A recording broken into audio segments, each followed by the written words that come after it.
Hey, how's it going, guys? ALLDOCUBE has sent out their new iPlay Mini 60 tablet. Now, this box is pretty bare bones. There's not much around it. And here in the box should be the tablet itself. Here's the tablet.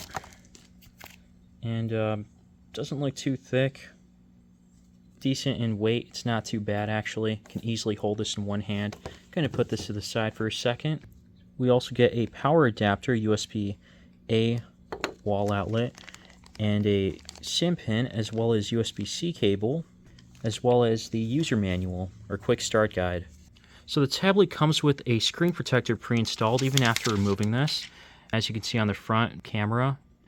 Then what's interesting is on the top there's the USB-C port to recharge the tablet, a speaker grill, and then there's another one located here just slightly below, so it does emit from both sides. On the left side here we have the SIM/microSD card tray. I'm going to put that inside, and then on the other side there's the power button and volume keys, and then really nothing else. It's just made of, it's just simple, very basic and plain looking, nothing crazy about it.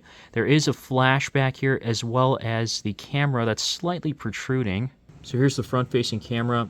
It's just okay at best, just for a Skype call. I don't think these things are going to get better for a while. Rear camera seems a bit more tolerable with a quick flash on here, and I can read everything that's on there on this box. So that's pretty nice, I'd say, pretty useful. Out of the box, there's not too much bloatware here. It seems like it's running near stock Android, except I'm not sure if Themes is new, or it's something that the iPlay or ALLDOCUBE has specifically. Here's how much storage we have out of 128 gigs. It's still got about 113 left, so not bad at all. And then plus there is that microSD card for expansion. For some people they might complain, but honestly I feel like 128 should be the standard for all tablets, because I'm still seeing some of them have like 64. Even at one point it was 32, but I think that was more for a prepaid smartphone. Anyways, I digress. It is running Android 14 here. ALLDOCUBE OS version is 3.0. This is a laminated screen, and it does look pretty nice and sharp. Probably just used to using like 10 or 11 inch tablets that have like an HD screen, or even 1920 by 1200. That's what the resolution is here, but not on an 8.4 inch screen. So this is more dense. It is fully laminated, and it gets decently bright. Still not enough to use outside in sunlight. It is 350 nits, so if the average is 300 nits, this is just slightly above average. Still not bad though. Was that it wasn't completely cordless, even though it mentioned it. These speakers are impressive. I mean, there's not much more to say than that. Really nice stuff here. It feels a little bit immersive, emitting from both sides. Just the fact that the only thing is that I feel like my fingers can cover it up pretty easily, but it still gets relatively loud. So not bad at all. Watching videos on here, there's no problem in HD. Even on Netflix, it'll play at full HD 1080p. So yeah, that's good. Media consumption is just great with this fully laminated screen. And then you can browse the web seamlessly without any problems or any major lag whatsoever. There's also freeform on here, so can have one tab open here and then keep scrolling, doing my thing. I could open, let's say, Google Maps, for instance, and then keep going here while I'm looking stuff up. So it's doing a good job of having two things open at once with 8 gigabytes of RAM. Now let me see if I were to open up one more tab. Let me put this in freeform again, and then just keep going with this, see what happens. Let me skip this for now. Okay, it's still running pretty decently. I think 2 is the limit here, but let's see if we can push it just a little bit. Okay, so this is where we might start to see, I'm seeing a little bit of a slowdown here when I'm searching up on the right side. Yeah, Google Maps is still working pretty well, so that's nice. And then if I were to kind of put this down and then move this around, yeah, this is very nice though. Having 8 gigabytes of RAM should be the standard. I mean, this is everything I'd want to see in a tablet. But one more way to check is performance. That's also important by playing some games, seeing how it performs. Really quick, here are the specs on CPU-Z. The model is an MT8781V/CA octa-core processor with an ARM Mali G57 MC2.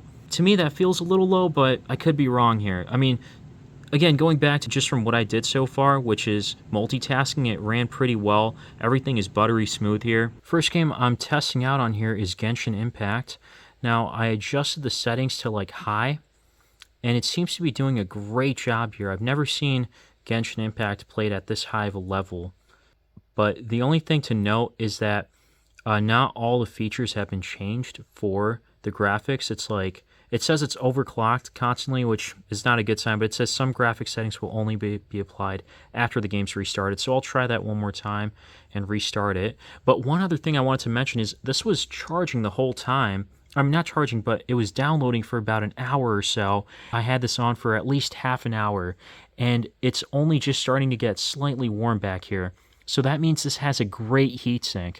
That can't be understated how nice that is to have a good heatsink. Because if it gets too hot, then it can be like uncomfortable and maybe not even safe if you're going to give this to a kid, for instance. And along with playing, what's kind of nice, and one thing I don't mind, is the thicker bezels on the side here. When you're holding it this way, it's like not too thick, but obviously you can't hold it in landscape. So when it is vertical or portrait, it's nice to know that they have thin bezels, making it easy to hold on one hand. But yeah, on the side, the bezels don't matter as much. I mean, besides aesthetics. I mean, aesthetically, it would be nice to have like little to no bezel. I don't mind it because I can hold it really easily in my hands. All right, so now I restarted it, and we're seeing this at medium. And wow, it's like working really well, surprisingly well. Again, still notice hiccups here and there, but this is tolerable for sure. And then if you don't like the lag or stutters or the frame rate drops, then it's easy to just lower the graphics settings. But even then, I did personally hear, not personally, but I did see that someone mentioned that this game is not completely well optimized in general, which I think is kind of interesting and surprising. But I don't know, take that with a grain of salt. For some reason, it seems like it automatically resets to like lower settings when I restart this. So either way, I put this at the highest settings and tried to do 60 FPS. I do notice some more frame rate drops here. It's not as smooth at 60 FPS, but maybe that's to be expected. And I have it at the highest settings. So either way, I'm impressed with how this is going though so far. I wasn't expecting Genshin Impact to work that great, but it's not bad. Next game here is Runescape, and this seems to be working pretty well. It does drop to the 30s. It's not consistent at 60 FPS, unless if you're close by looking down at on the floor or on the ground. But, I mean, other than that, the settings have been adjusted a little bit. I mean, the graphics were set to kind of high here for draw distance, I guess. That was the only thing. But it is a bit smoother when it's at 35 FPS. Well, I'm just going to try to step it up and see just how much we can push this. Alright, so this is at the highest settings or highest graphics. Everything is enabled, bloom effect, you name it. And it is lagging a lot more here. It's just not really playable. But regardless, I mean, if graphics don't matter, you can pretty much play whatever game you want to on here. You can watch videos in full HD 1080p because of Widevine level being L1. The speakers are great, the screen is nice, and it has a pretty solid battery life here. It says it's 35% at this point, but that's because I had games running constantly for the last hour or two. I'm unfortunately not able to get the battery info, so take this with a grain of salt, but you can easily get a full day out of this. I mean, just from everything I did, which was more heavy usage, that's why I went from like 80 or 90 to like 34% near the end of the day. I mean, that's pretty much the full day. I mean, it was half a day for me, but probably more than likely get a full day out of this. The only thing that you have to consider is it worth it for the price? Or at the same time, I'm thinking, what more do you need at this price point? If it's a bigger screen, then yeah, there might be other options out there. But besides that, like, it's like, this is almost everything I'd want in a tablet. Now, the only thing is if you're on a tight budget, funny enough, I did pick up a cheaper tablet that I got for under $140, which is the ALLDOCUBE iPlay 50.